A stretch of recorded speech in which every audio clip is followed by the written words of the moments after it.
good to see you all again, people of culture. We are now on another episode of Open Sesame by Duchess Peddler. And right now in front of us are Warhammer of Age of Sigmar Spearhead Flesh Eater Codes box sets. These box sets contain 15 citadel miniatures of the Flesh Eater faction. And compared to other box sets, this is rather smaller because the minis are rather simple and small in stature and also fewer in number. So if you compare it with other box sets, this is also rather cheaper in price compared to the other. And what do we got from these box sets?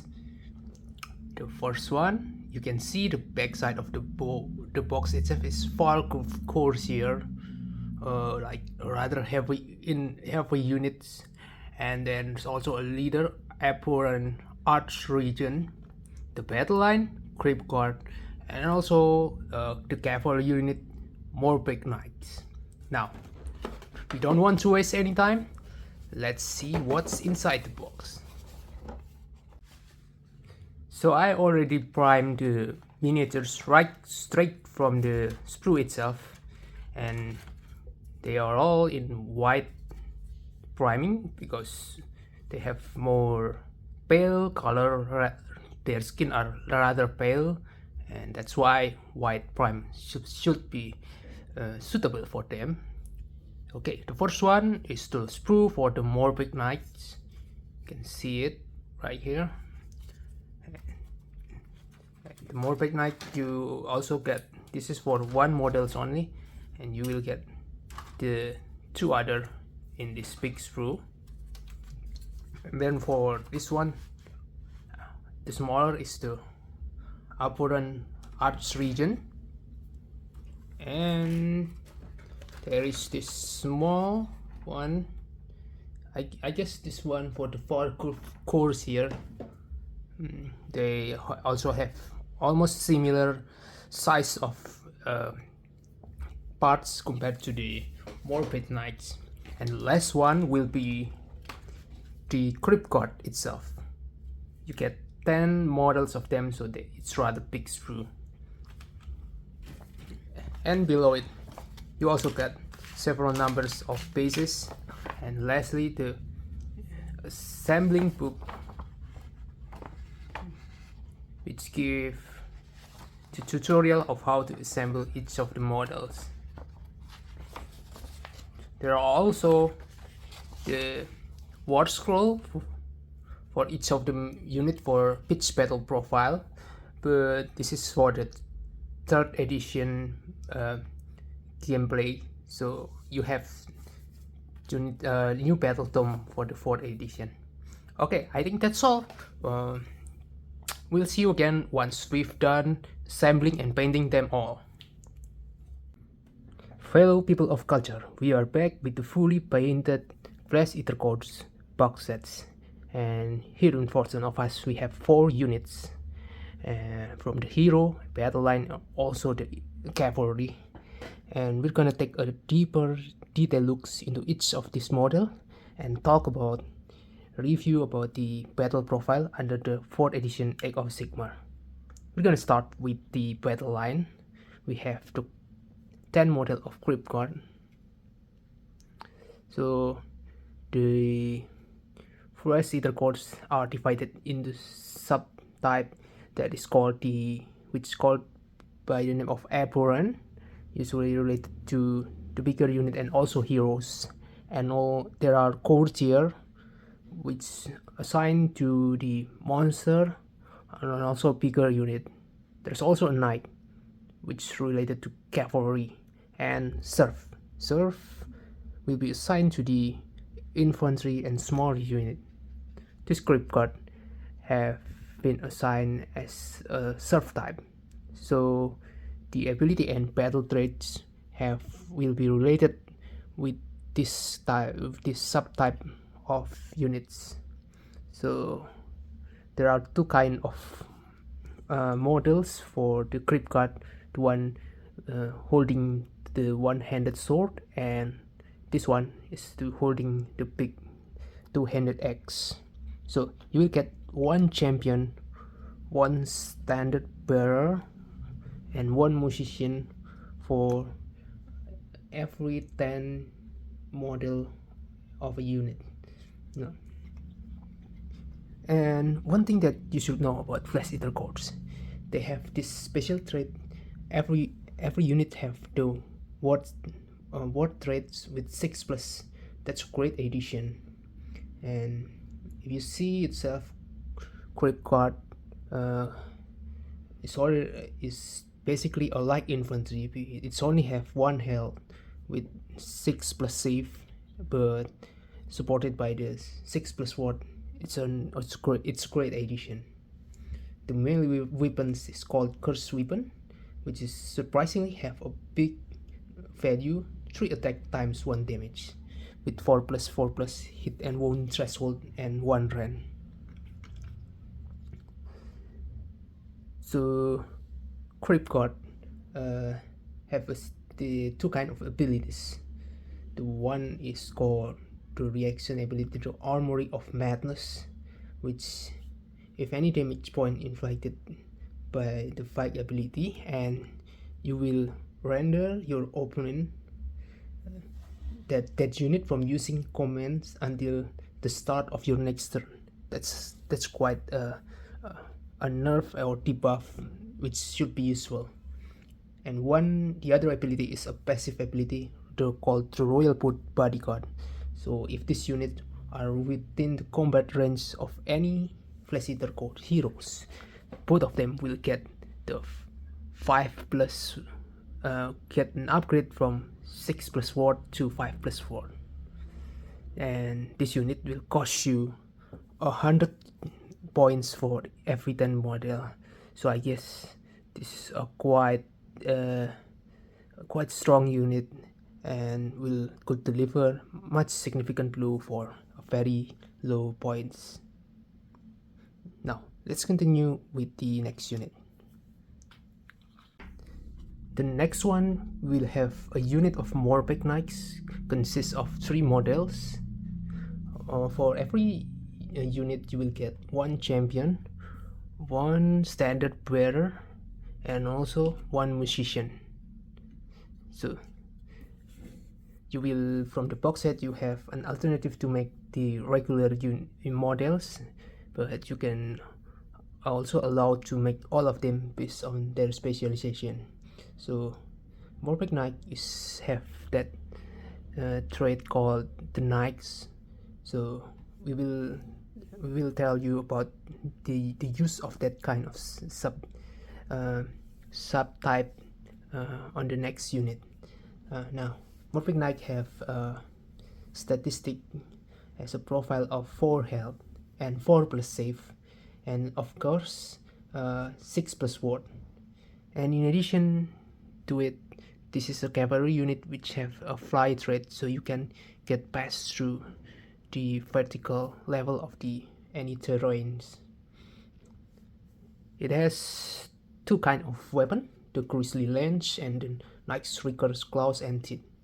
So the Grisly Lance is like a minor weapon because it's only delivered 2 times 1 attack, but have a charge with +1 damage.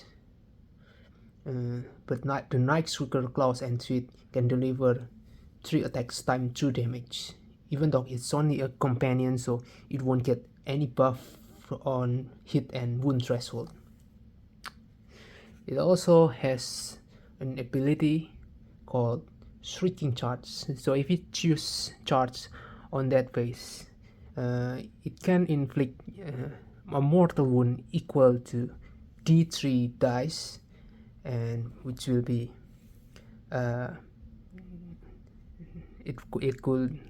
the mortal wound will success if the outcome is 2+, and the damage is equal to the D3 roll. Now the other abilities is called the Predator's Pounce. This is a very useful abilities because if this unit use retreat during any movement phase, the following charge phase, they are still allowed to 2 charges without any mortal wound penalties. So it's very useful for hit and run strategy. And this unit will cost you 160 points, which means less than 60 points per model, and make this quite affordable as a cavalry and heavy cavalry. The first hero unit is this big piece called the Varghulf Courtier. So this unit is an anti-infantry unit of very effective infantry demolizer. So the basic profile, this unit have an 8 health and 5 plus save, so it have a high health but a fragile save, and also accompanied with 6 plus sword. This Varghulf Courtier have this subtype called the Courtier, and it has 10 moves, so it's quite agile. The weapon consists of the immense claws and dagger-like fangs. The immense claw have surprisingly 7 attack times 2 damage. A total of 14 damage could be delivered, but the dagger-like fangs have more precise accuracy with lower hit and wound threshold, but could only deliver 1 in time 3 damage. Both have an anti-infantry which could add +1 range if targeting an infantry unit. The first ability is the Bounding Strikes, allow this unit to move as if it's fly. And the other ability is called the Victory Feast, which is on the end of any turn. If this unit able to kill any models,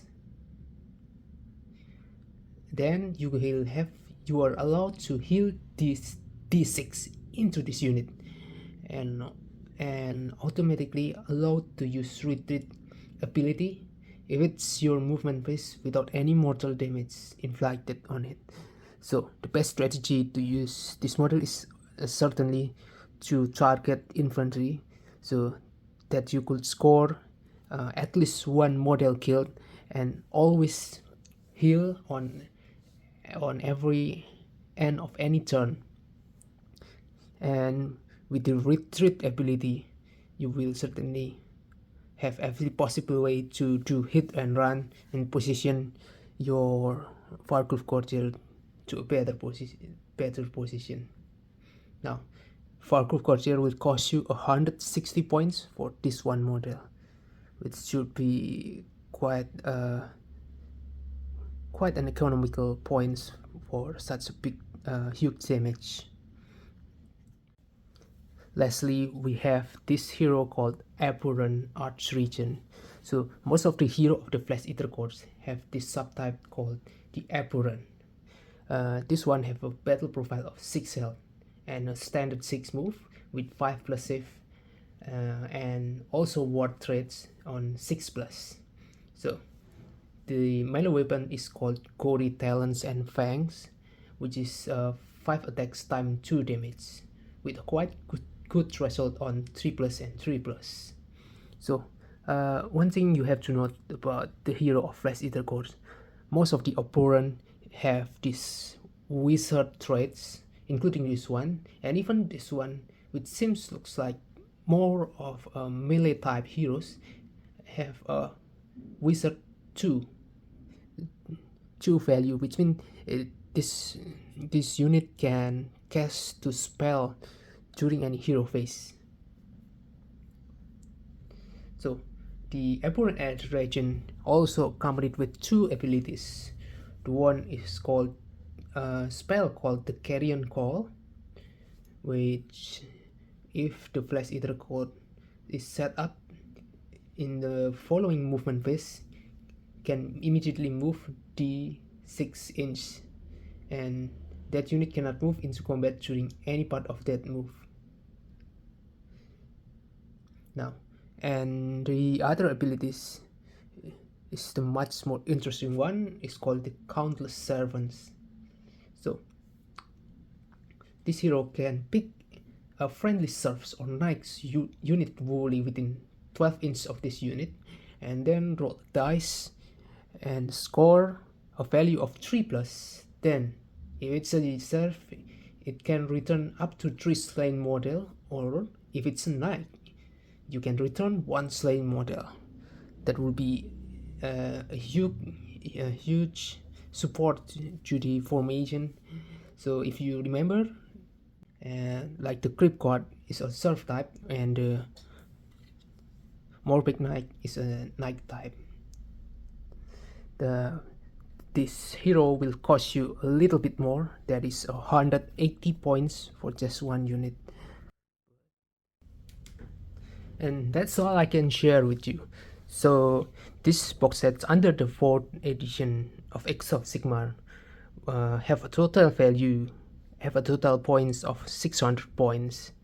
This, I think, quite medium or not particularly high, but still give you several basic units that will be useful to make your first Flesh Eater Court armies. A better value might be to buy the box sets, which will give you an addition 10 Crypt Guards, and if I'm not wrong, you will also get the other Abhorrant heroes type, but that is depend upon how you will build your army. And if you want a bigger hero, that is Ursuran, you have to buy the standalone box. And I think that's all I can share with you for these episodes. So stay tuned for any upcoming video, and I'll give you more update with the new box sets or new things I would make. So I'll see you again and catch you up on the next episode.